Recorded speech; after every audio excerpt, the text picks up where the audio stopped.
O Oscar 2026 é logo ali. Mentira, mas já dá sim para apontar possíveis candidatos para o prêmio da Academia. Nessa nova série de vídeos eu não pretendo trazer quem são os favoritos ou quem serão os vencedores, muito menos os indicados, mas sim falar de possibilidades, produções que estão no radar dos principais estúdios do cinema americano, do cinema mundial, para a disputa do Oscar do ano que vem. E aproveitando o embalo da vitória de Ainda Estou Aqui, eu trago o que o cinema brasileiro pode reservar para a disputa do Oscar do ano que vem. E as chances, são muito boas.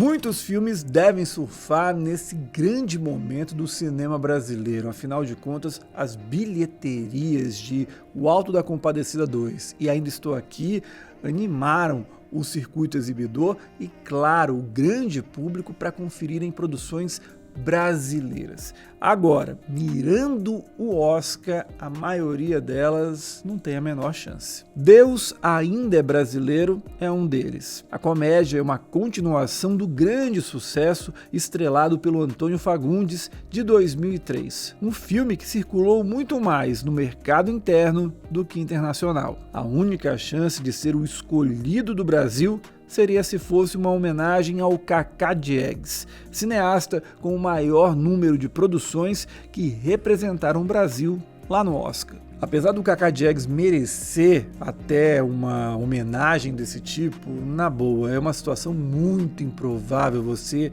colocar um filme que é uma continuação, sendo que o original nem foi tão visto assim mundo afora. Nesse caso, seria jogar uma chance brasileira de voltar ao Oscar no momento que a gente está com um hype altíssimo na indústria norte-americana, na mídia norte-americana, pelo ralo, jogar para fora.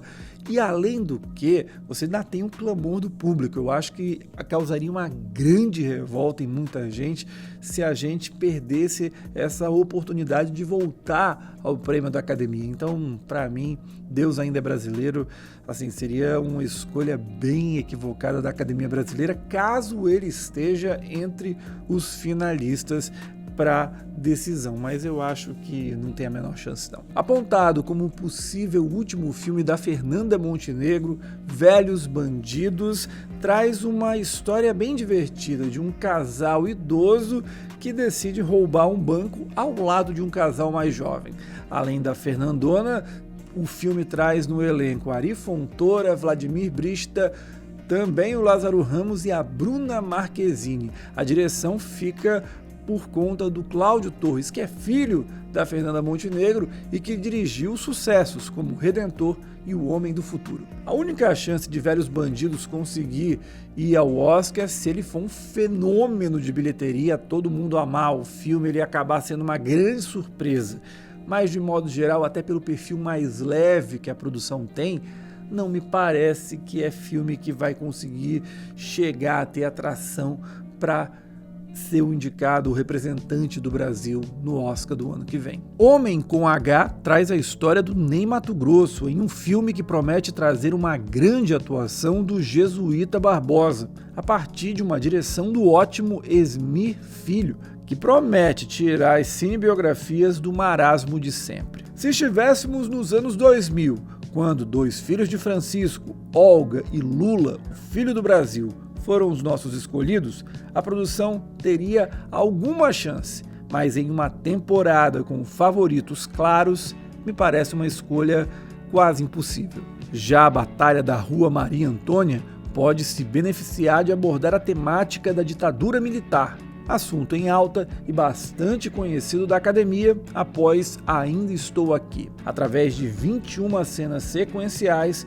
o drama mostra a tensão crescente entre o movimento estudantil de esquerda e os ataques do comando de caça aos comunistas. O grande problema de A Batalha da Rua Maria Antônia, assim como desses filmes que eu estou falando nesse início de vídeo, é a carreira internacional tímida, que não conseguiram explodir tanto assim em festivais ao redor do planeta. E isso atrapalha muito quando você tem que pegar uma seleção de mais de 90 filmes para escolher aqueles que vão, por exemplo, para uma shortlist de 15 produções. Se você não tem um destaque internacional mínimo antes de chegar ali, a chance de você ser escolhido é bem complicada. Oeste, outra vez, aliás, sofre com isso também. Elogiado pela imprensa brasileira desde a passagem consagradora pelo Festival de Gramado, o western do Érico Rassi praticamente não circulou por grandes festivais ao redor do planeta. Acredito que possa até ficar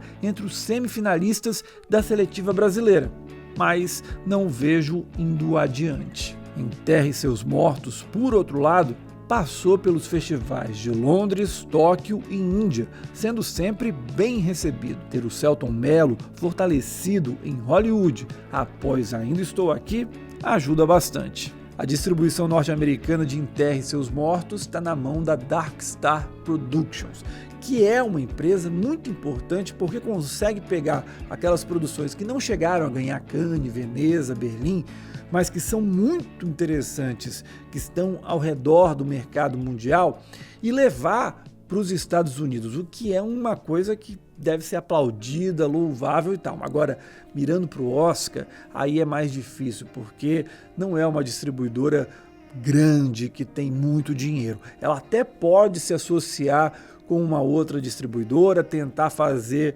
um trabalho casado, mas eu acho que seria um risco muito grande para o Brasil apostar em Enterre Seus Mortos para chegar ao Oscar no meio dessas condições. A Melhor Mãe do Mundo é um novo filme da Ana Mulaerte, diretora de Que Horas Ela Volta. Como o nome deixa claro, a cineasta volta a abordar a maternidade, agora trazendo a temática da violência doméstica como foco.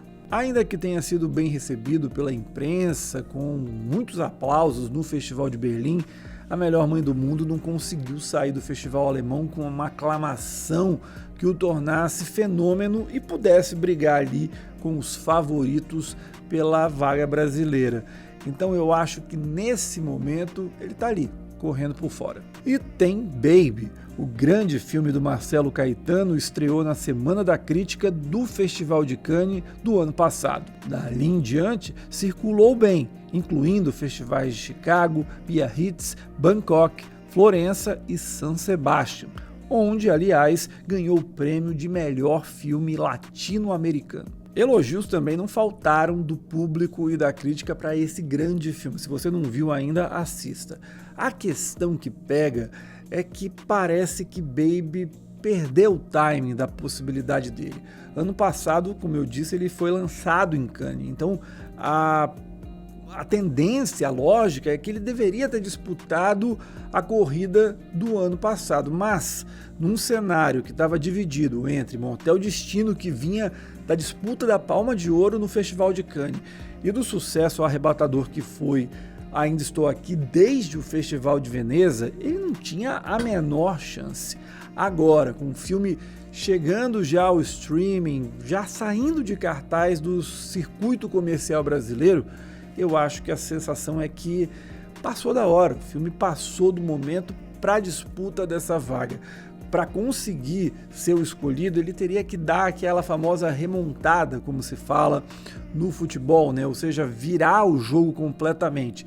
E num cenário em que temos favoritos claros para a vaga brasileira, seria algo altamente improvável que ele seja escolhido.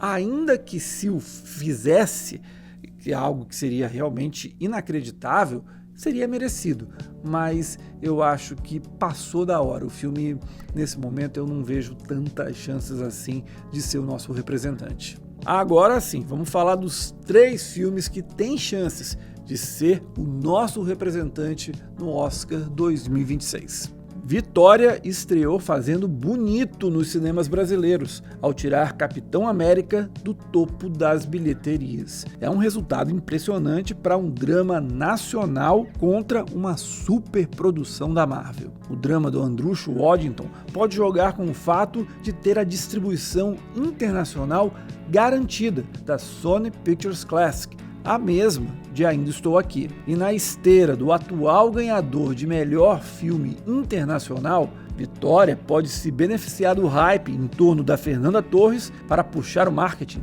a favor da Fernanda Montenegro como protagonista em mais uma grande atuação e um raro papel de destaque para uma atriz acima dos 90 anos de idade. Mas lembra que eu falei de festivais internacionais, de que é importante você participar deles?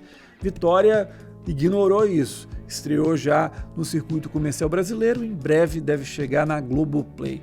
Você então teria que fazer uma campanha praticamente do zero, remar do nada. Algo que, por exemplo, Ainda Estou Aqui e Motel Destino passaram longe, não foi o mesmo caminho.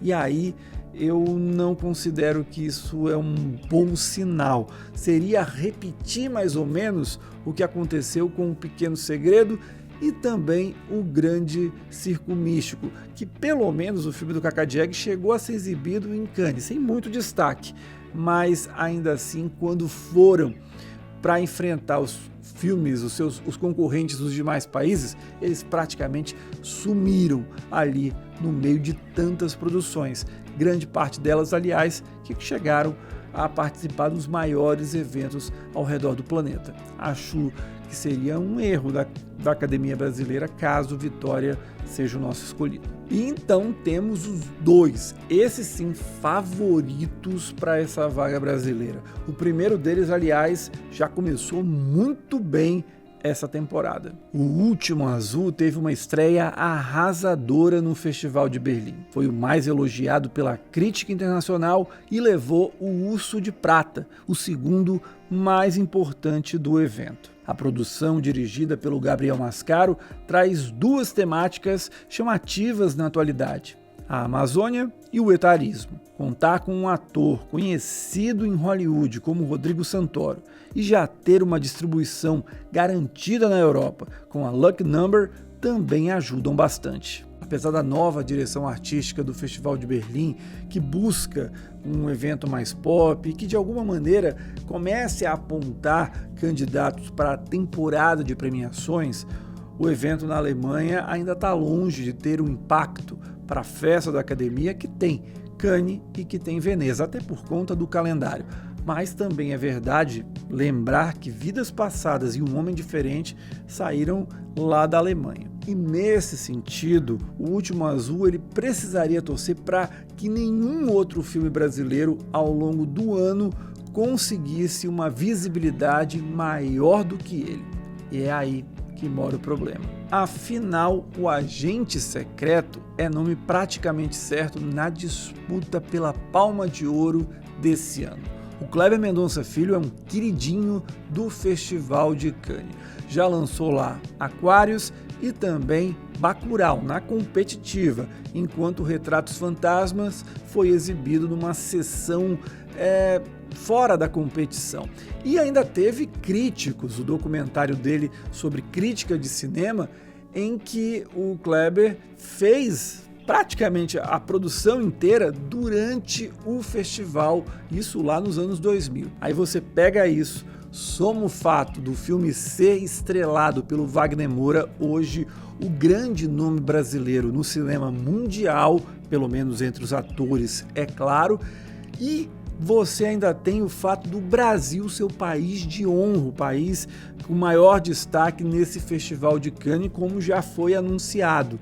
Ou seja, a chance do filme sair premiado é imensa lá na França. E basta lembrar o que a gente viu esse ano. 4 dos 5 indicados ao Oscar de filme internacional, Emília Pérez, Flow, A Garota da Agulha e A Semente do Fruto Sagrado, saíram do Festival de Cannes. Ou seja, O Agente Secreto é, nesse momento, o filme brasileiro favorito para ser o nosso representante no Oscar 2026.